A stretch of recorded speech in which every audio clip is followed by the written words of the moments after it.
and good evening, everyone. Welcome all to wherever you are in the world. We are absolutely thrilled to see so many of you joining us today from all different corners of the globe for this exclusive virtual event and chat. Today, our topic of discussion is the future of employee events. Trends and innovations for engaging attendees.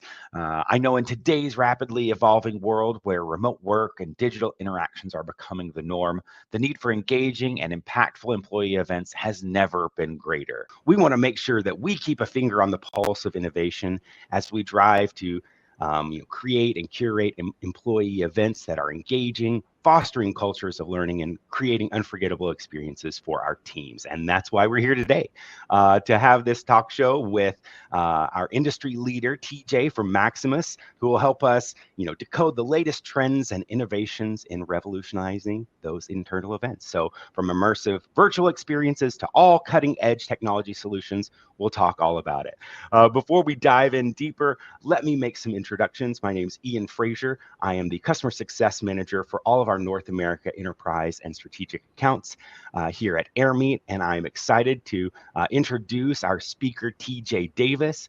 TJ is a Senior Project Manager at Maximus. He joined there in January of 2017 and has advanced through numerous roles on the corporate communications team. He currently leads the Strategic Initiatives Group to implement special projects across the company, including crisis communications, executive messaging, and virtual events. And he's also a member of Maximus's Diversity, Equity, and Inclusion, or DE&I Council, and works closely with that team to provide strategic input and execute company-wide initiatives. So welcome, TJ. Welcome, everyone else. TJ, I'll hand it over to you. I know I gave a little intro about you, but would love to hear a little bit more about you directly from you and a little bit about Maximus. Sure. Thanks, Ian, and thanks everybody for having me this afternoon, wherever you may be. Like Ian mentioned, I'm part of our corporate communications team here at Maximus, and a lot of people might assume corporate communications were just the people who send out, all of the emails to you all the time and are just, bombarding you with that. But there's a whole lot of other work that our team gets to do. So like Ian mentioned, I get to help kind of support these larger projects and initiatives, whether those are ones that the corporate communications team is taking the lead on, or that, are other large initiatives led by other departments or executives. And so within my team, we get to kind of do a whole bunch of project management and kind of implement these larger, impactful things across the company while still supporting a lot of the day-to-day writing and operations of our team. A little bit about Maximus. We are we are a government contractor when it comes down to it. We are a leading strategic partner to governments actually around the globe. We currently have, I believe, 7 or 8 countries that we operate in globally. And so that's where, and we'll kind of get into it a bit later, but these virtual events, it's kind of hard to bring people around globally together in person. But we'll get into that later. Our mission is moving people forward, and that's kind of what we lead through where we're looking to help improve the delivery of public service, offerings that the government have to do amid these complex technology, health, economic, environmental, and social challenges. We've been fortunate to be a trusted partner to governments for almost 50 years now. We'll be hitting our 50th anniversary next year. Congratulations. And, yeah, that's awesome. That's another big project we're slowly working on. And, it's just, Maximus is fortunate enough to kind of deliver these innovative business process management solutions, consulting services, or technology solutions that are really helping, benefit some of the most, at-risk people around the globe. Absolutely. Well, I know it's incredible work that you all are doing, and again, congratulations on the 50 years. That's incredible. Well, I know we're going to dive in a little deeper here and get the conversation going. But just as a reminder for our audience out there, we do have a chat box over there on the side. So feel free to drop in some questions if you've got questions for myself and or TJ. Happy to get to as many as we can throughout the call today. I know TJ, just to kind of jump in, lots of different trends, shifting and evolving environments here, not only from work type, virtual and hybrid formats, from an event kind of delivery component, as well as a working environment as well. And I know lots of engagement. Lots of focus has been made on employee well-being and personalizing experiences and creating engaging events. But as I was preparing for the call, I did a little research and found a cool stat that said, 88% of employees believe that a strong company culture boosts business success. So, how do you see internal events contributing to and shaping and reinforcing Maximus's culture? So at Maximus, a big part of our company culture is our core values. Back last year, we refreshed them and we made sure that we were, having our employees be very involved in that process through, various surveys or listening sessions as to, what values they thought best represented Maximus and our employees in the work we do.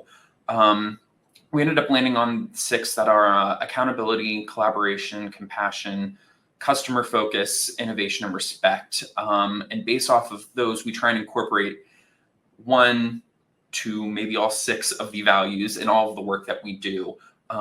We found it, that by having employees relate back to these values that they were a part of, identifying and creating, they really feel involved in our culture, involved in the work that we do, and it really helps them feel like they're not just kind of showing up for another job, but they're actually, really involved in the work they're doing and making an impact.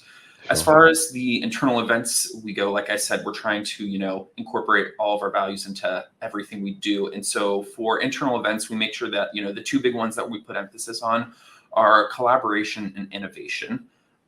With all of these events, we're trying to create connections and ideas across our company and the business. And we really want to make sure that employees are engaged during them and getting the most out of these internal events. And then, kind of post-event, the one other value that we usually harp on is accountability. We want people that are going to these events to, remind them, okay, you went to this event, you learned or heard this thing. Make sure you're taking it back to, the work that you do every day. Make sure you take it back to your team members who might not have been at this event. And share it with them. By highlighting our event or our values through these events, we're making sure that our employees see them in action. And it's definitely been one of, the biggest ways that we make sure that our employees stay active in our company culture. Absolutely. Yeah, continuing to drive that mission and evangelize all of those, corporate values that you guys identified and created. That's incredible. I know that, as you mentioned, with your globally distributed kind of projects as well as workforce, I know staying connected is really really important. And getting those messages and sharing that information across the company. I know hybrid working styles and working environment has become a lot more prevalent these days. How do you see that landscape of internal events evolving, maybe kind of in a future look in the next 5 years? Yeah, I think the important thing to focus on is finding that balance of both, either fully in person, fully virtual, or hybrid events. With remote work and hybrid work, booming after the pandemic, as well as being, a global company with, employees spread out across multiple countries, you need to make sure that you're meeting your employees where and when they kind of want to be met, while trying to engage with them. For us, that we've actually found that it's best if we have shorter, more frequent virtual events throughout the year, and then kind of followed up with a longer in-person event, maybe once or twice. That way, we're making sure that we're keeping employees engaged virtually all throughout the year, especially those who might not have the opportunity to travel to these ones that are in person. But then we're also making sure that we aren't forgetting about, the human element, the human touch, the in-person events throughout the year.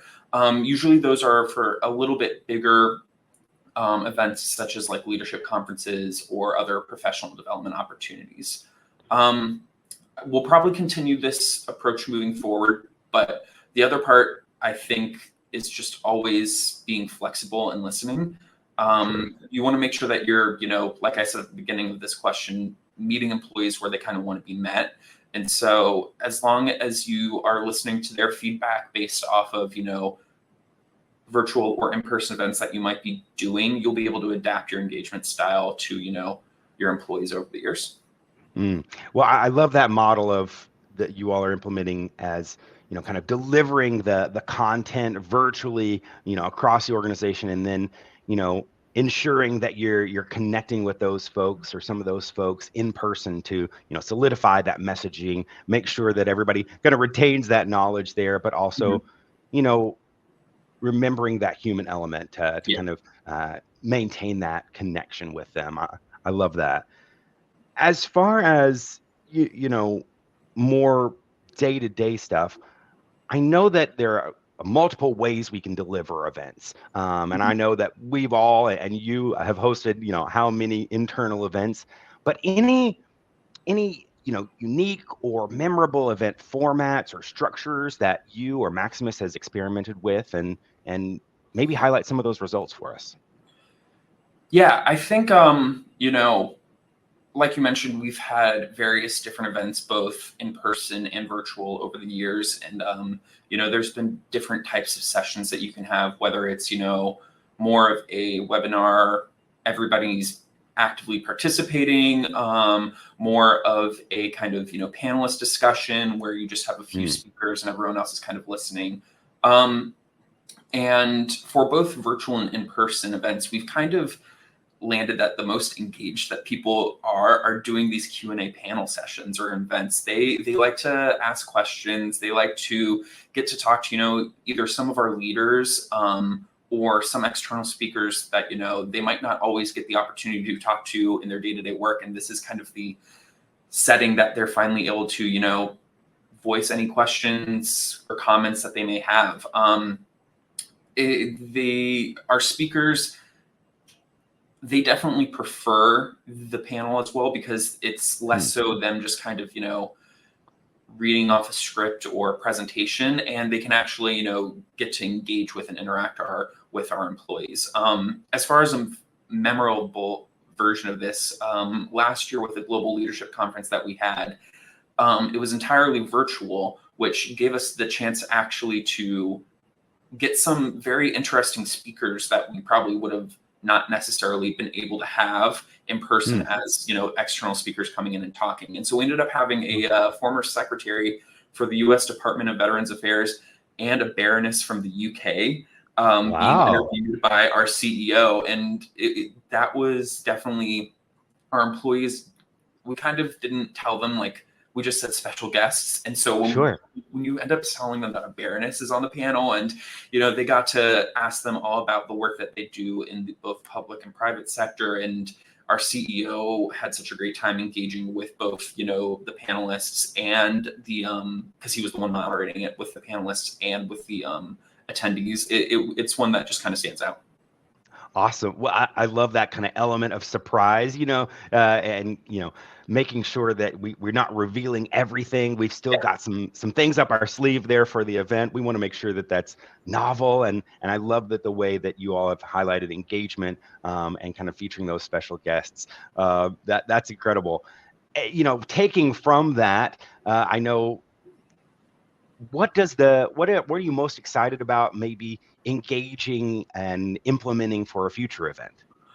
Um, I think one that we're most excited for, we've done a lot of these presentation or leadership development style things, but one that we're most excited for is some internal speed networking. Like I mentioned, we have global employees. I mean, here in the US alone, we have about 30,000 employees spread all across the US. And, sometimes they might only get to interact with, their immediate team or project Mm, for the work that they do to day. And, we definitely, kind of going back to the values I mentioned, collaboration, we want to make sure that, people have the chance to interact and learn and connect with employees from all across the company, all different, walks of life, different, not just different departments or operating units within the company, but maybe even, different levels within the company. We'll have somebody who's, an entry level specialist get paired up with, a VP, and that may spark something, who knows? And so we're hoping that, we're starting to add smaller elements of speed networking into some of our quarterly events, and we want to continue to explore it in the future to, just help our employees feel more welcome and included and connected across the company and across the business. Yeah, and continuing to drive that message for you all of collaboration Mhm. and connection. So I think that's great, and fostering an environment where those variety of levels and perspectives are able to connect and share their views. I think that's awesome, and again bridges that gap across the global community that you all have. Mhm. Um, as like you all have implemented the element of surprise and the special guest there, I know that fun and happiness at work and creating novel experiences is certainly a top priority for all of us, particularly all of us that are working remotely. Mhm. Another As I was preparing, another thing that came up was, happy employees are 12% more productive and 65 percent have more energy than unhappy employees. Mhm. So how, besides the special guests and implementing that element of surprise, how are you incorporating some fun elements and creativity in your event planning? Yeah, it's fun. It's interesting you mentioned the word fun, because even though I mentioned our 6 values, our chief human resources officer, she likes to say that our unofficial 7th value is fun. It's not something that, when you're writing a policy or working on a presentation, it's figuring out how can you add something in to actually make it, make what you're doing for your day-to-day job actually fun. Hmm. Because we recognize that a lot of people spend so much time at work, and while the work that we do at Maximus is very important, we want our employees to actually enjoy, their time here and the work that they're doing. And while a lot of our internal events might be focused on more, professional related things like leadership conferences or professional development, like I mentioned, we do have the internal events that are, 100% dedicated to fun. We want to make Yeah. sure that, we're bringing those every once in a while. Um, I mentioned some of the virtual ones like the speed network we're trying to do, but we're also, trying to leverage those for in person for, the various offices we have all across the US. I mean, I'm sitting here at our corporate office today, and, in the years that we've been here, we've hosted, some summer barbecues. We've hosted, volunteer work for some charitable organizations in the area, so that way our employees feel like they're giving back to not just, those in need, but the communities that we're working in. But like, we've even had some things where like we had a Halloween event one year, and there was various, games and events where, staff could bring their younger kids in, but they actually took them trick or treating, and I got to see our CEO handing out candy from his office. That's So, awesome. none of that necessarily ties into, our day-to-day work of the, deliverables that we need to do, but we also recognize the importance that you need to have those elements in order to make sure that, the day-to-day work is also getting done. Right, and fostering that culture and that creating that environment to instill creativity, again create those Mhm. engagements. I mean, I love all the work that you all are doing, and I know we kind of took a wider focus here, kind of trends and strategies. I'd like Yeah. to dig down maybe into a little bit more event specific. Okay. um, what what are maybe some best practices, or how you all are leveraging technology? Can you share an example of a virtual event maybe where the technological piece played a pivotal role in enhancing that networking or engagement and those interactions? Yeah. So back in 2022, we held our first large scale leadership conference since the pandemic. And it was the very first time that that event was virtual. And it was kind of a big shock for, Mm, um, those leaders who have been with, Maximus for a few years, and we're just so used to coming, in person for this event. And there was a little bit of skepticism sure. about, how is, this conference that's always been this way going to work virtually now. Hmm. And so there was definitely a learning curve for our team on, how do we put it together virtually, but then also, there was a curve for the participants too, to figure Sure. out how am I supposed to, participate in this virtually when, I might not even be on camera and they might not even know that I'm here, that sort of thing. Luckily, the 2 years of completely remote work that we had from 2020 to 2022 did make it a bit easier. Hmm. The one thing that we always wanted to make sure that we were doing when we were engaging our employees as they were virtual was keeping their attention. We understand that, if you're in person in a conference and you're sitting there listening to someone speak, it's harder for you to kind of zone out, because people will see Multitask. Yes. exactly.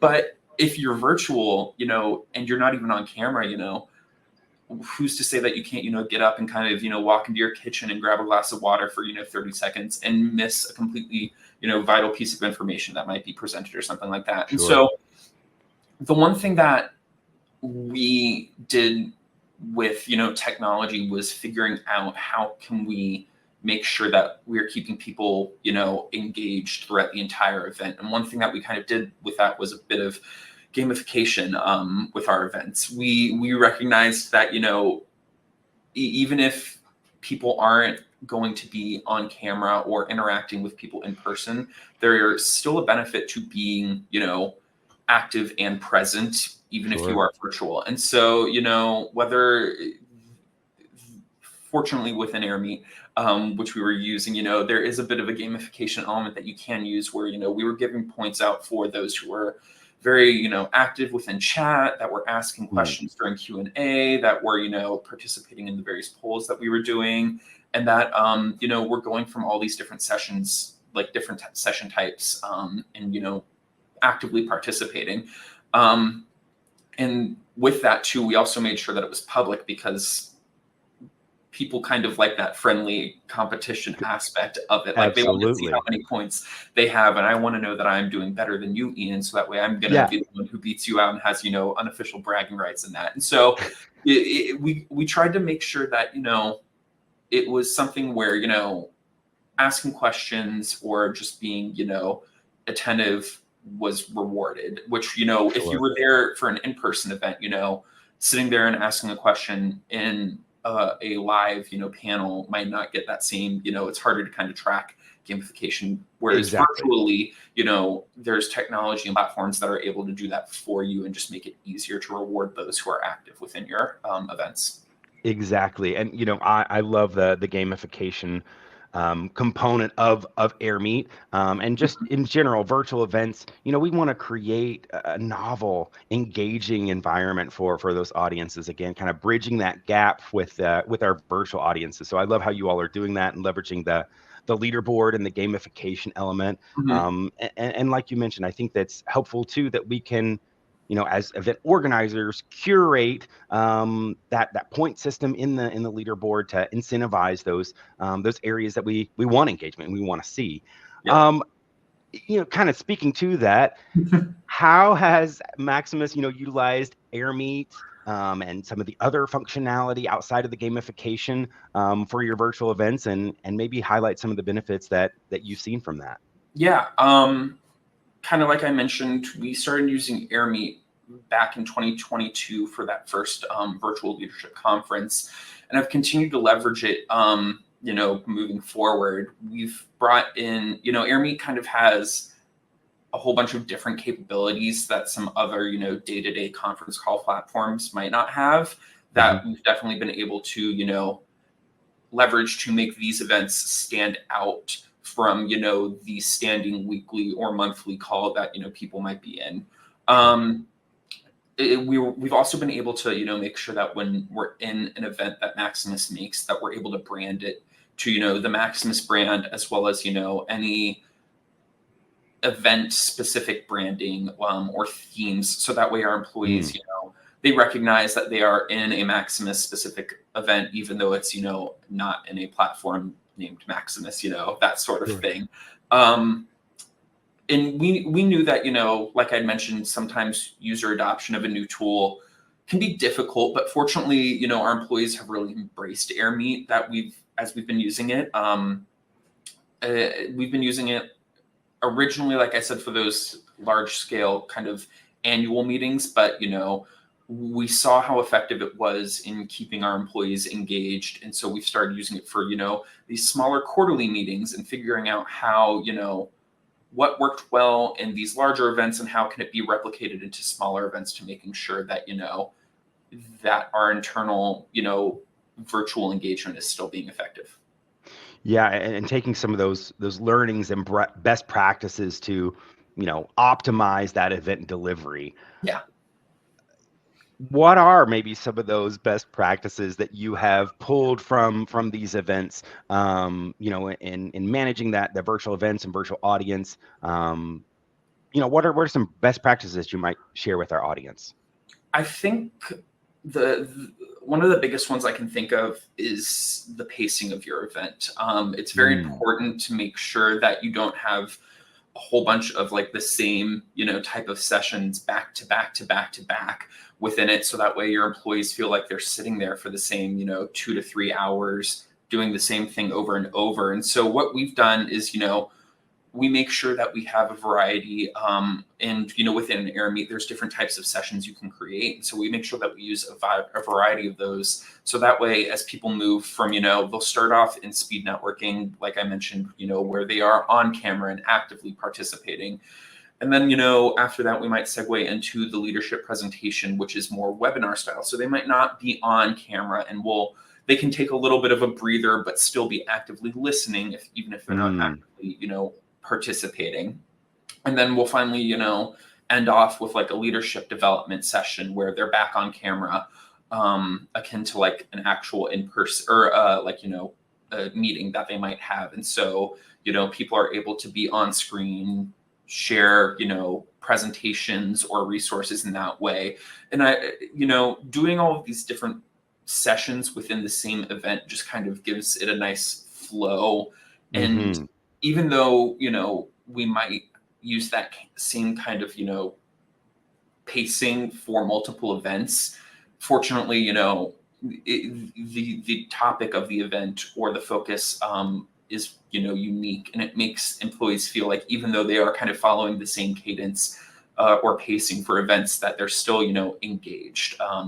Absolutely. And like I mentioned, Airmeet being able to set up all these different sessions that flow from one to another, including, incorporating, we'll throw in make sure that we have like a 5 or 10 minute break because we know that, it's important for people to, get that second sip of coffee.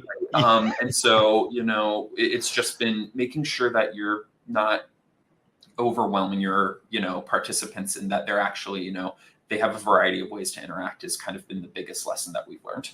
Absolutely. That's awesome. Pacing, and also switching up how the engagement happens. Again, keeping that novel and exciting and different throughout the duration of the event. I think that's awesome.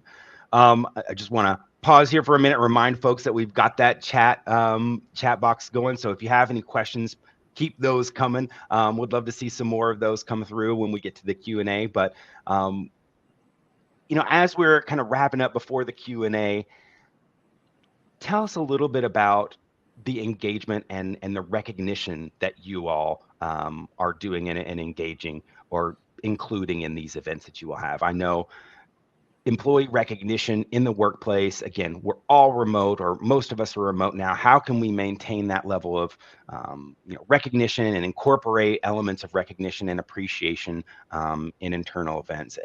Tell us a little bit about how you all are doing that at Maximus.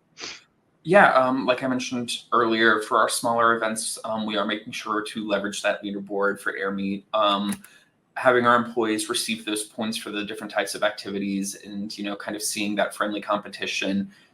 It's good for, peers recognizing their own peers for, like, oh, I got to see, so-and-so was, in this call and I haven't chatted with them in so long. And it was great to see them at the top of the leaderboard. But then we also make sure that, it doesn't stop there. We make sure that, at the end of the virtual event that we are highlighting those who were, within the top 3 to 5 of the leaderboard, thanking them for actively participating. We might even throw a little gift their way and send them a prize. For our larger events too, we've also made sure that we're providing some sort of employee gift to them. It could be as simple as sometimes we've done, we recognize that an event might be taking up all day. And if this Mm, was an in person event, there would have been lunch, but we obviously can't send a buffet to, hundreds of people remotely, but we could send yeah. them, a gift card to, Uber Eats or something like that. So that way they can, they can Uber Eats some luncheon and, uh, be able to feel, a little bit more involved that way. Yeah. Or we'll even, for some of our actually, larger events, we've allowed, or what we've done is we've made the company will make a donation in their name to some of the local like nonprofits. So Wow. at Maximus, we have a foundation attached to the company that does a lot of great work with various nonprofits in the areas that we work with. And so like the foundation will come up with a list of like 10 different partners and say like, okay, TJ, thank you so much for participating in this event. We'll be donating, $100 to any of these, nonprofits in your name as a thank you for actively participating in this event. Wow. And so even from those smaller ways to these larger, more impactful ways, we found that they're good ways to make sure that we're showing our appreciation to their employees for showing up during these events. Right. And still, incentivizing, encouraging, and supporting that engagement. But, I haven't heard about the, kind of the recognition with and involving a nonprofit or Mhm. philanthropic organization. So I love that. I think that's wonderful, and again supports that mission of connectivity that you all have Mhm. and giving back to the community. Yep. You know, as we're wrapping up here, I know that dollars and cents return on investment is really important for every company, but Yes. uh, you know, at Airmeet, we like to think of things on a level of ROE or return on engagement for these employee events. I mean, I think the nonprofit contributions and partnering with those folks is great. But what other areas or metrics are you all driving in these events or finding most valuable? Yeah.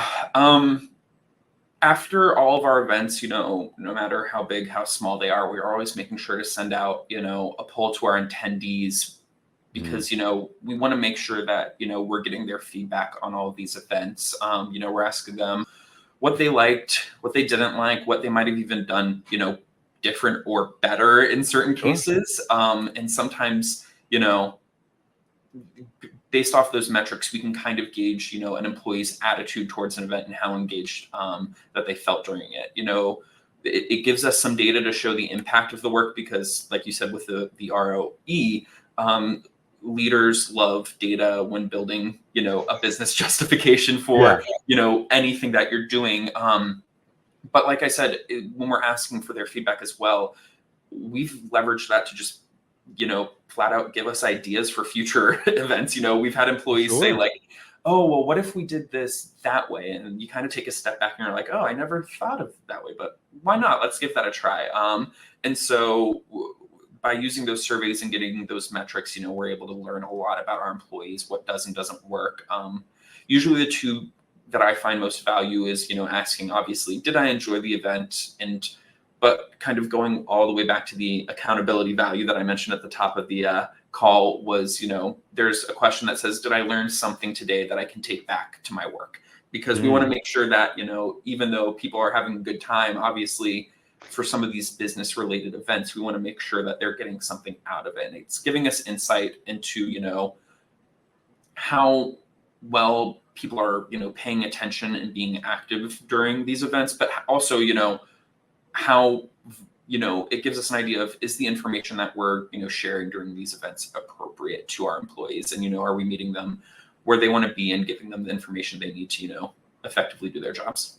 yeah, and continuing to push their knowledge and expand their horizons as well. I love the idea of Yeah. crowdsourcing those different ideas. I think that's incredible. And then I think these types of events when you're asking for input in that survey, and then confirming that learning, what can they take back? Then you can actually see the fruits of that labor, right? Exactly. You can measure and follow. Well, I know that this group really. That theme or that lesson really resonated with them. So let's continue to watch and see Mhm. how they're implementing that and their successes moving forward. So I love that. And again, the power of creating an engaging event for employees. So, Yep. well, TJ, I really want to thank you again for taking the time, to share your insights. I know we've got some questions from the audience here coming through. Keep those coming, you all. We'll make sure to get to as many of those as possible. But one that is kind of popped up here is top of mind, hot topic issue here. AI, what role Yep. is it going to play or will it play in enhancing the attendee experience at employee events? AI. Big question. It's definitely been that hot topic for the past few months as we've been seeing it play out. One of the ways that we've started using AI here on our corporate communications team, we actually kind of did a case study last year around content creation and Mm, using AI for internal stuff. The one thing that I could see it playing into events might be, I would say maybe in the preparation or internal marketing that you might have to do for it. sure. Using AI, you could probably, go into a open source chat and throw in like, okay, I'm having an event catered towards these people. Can you put together, an event plan for me? Or can you Sure. give me ideas for session topics or questions that I might need to be prepared to address for this type of thing? It could definitely be used to maybe take a lift off of some of that initial prep work where sometimes when you're going and making all of these events you can kind of hit a wall. Sure. I maybe akin to writer's block, you could have event planning block, and Yeah. using the AI. I mean, it's a great way, and obviously, just because it spits out something doesn't mean you have to use it. The one thing we always harp on, and that we saw within our case study, is that if an AI makes something, always make sure that you're putting the human touch on it afterwards. Yeah. Whether that's for plans that you're putting together, but we've also used it to leverage some internal messaging for events. Help them Sure. create the first draft of some of these communications that we're sending out to tell people about these events. But after the AI writes it, we're making sure that someone on our team is editing it and adding that human touch. Like I mentioned Absolutely. within our case study, we saw that that was usually the most receptive to our employees was Mm. making sure that it had the human element. Yeah, and I love that perspective of not just you know leveraging AI and the output as it is, but making sure that we're including that human touch, that human element, that personal touch to add some different flavor and different perspective. Because I know sometimes those outputs can be a little machine Repetitive, yeah. robotic. Yeah. So I think having that personal and unique flavor kind of mixed into the copy is great. And I think all of us, including Airmeet, are honed in and tuned into the AI element of things. So Mhm. I'm sure we'll be seeing some more of that, even in a variety of different capabilities as we continue to engage with Airmeet and all other technological platforms.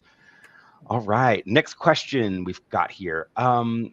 How can employee events be used to promote diversity, equity, and inclusion within an organization? I know that was, part of your, interests there at Maximus and something that you support. So tell us a little bit about that. Yeah, we're very fortunate to have a great DEI team here at Maximus, and like I mentioned, I'm fortunate enough to be a member of the council that helps support, various DEI initiatives at the company. One thing that we do is, and I'm saying we, but it's mainly the DE&I team. They leverage a monthly kind of cadence of events that they put on for our employees. Depending on whatever the cultural heritage or affinity month may be. Mhm. One of those is something that we kind of call a community conversation, and it is hosted internally where all of our employees are the ones who sponsor it and put together this panel. And, one employee will be moderating it, and then we'll have a few, speakers from across the business selected.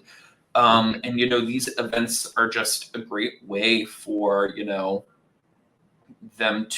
us to kind of, lift up employees, let their voices, be heard across the whole, company, share their different experiences depending on, like I said, whatever the topic for that month's community conversation is. It's definitely been, getting to hear some of, our employees' stories outside of, the same, maybe corporate messaging that is going out, having that personal touch has definitely been very beneficial. And I'm very proud of our DE&I team for, coming up with this and continuing to support it month to month across the company. That's awesome. And again, ensuring that all those voices are being heard and those perspectives are being shared across the organization. That's awesome. Let's see. We'll get to one of our other questions here. What are some effective ways Maximus gathers and utilizes attendee feedback to improve future events? I know we briefly touched on this, but anything else that you want to share with the audience about closing that feedback loop? Yeah, I mean, obviously, like I mentioned, we do all of the surveys after we make sure that we're gathering the feedback and sharing it with, the leadership or others who might be sponsoring the event. But outside of the surveys, one of the other kind of useful bits that we pull from is kind of within Airmeet. They have the engagement, analytics and reporting, and we're able to go in there and see, okay, out of all of the attendees for the entire event, 50% of them were in this session, and the average time that they were there was for this length. And so it's like, okay, what is that telling us about that specific session within an event?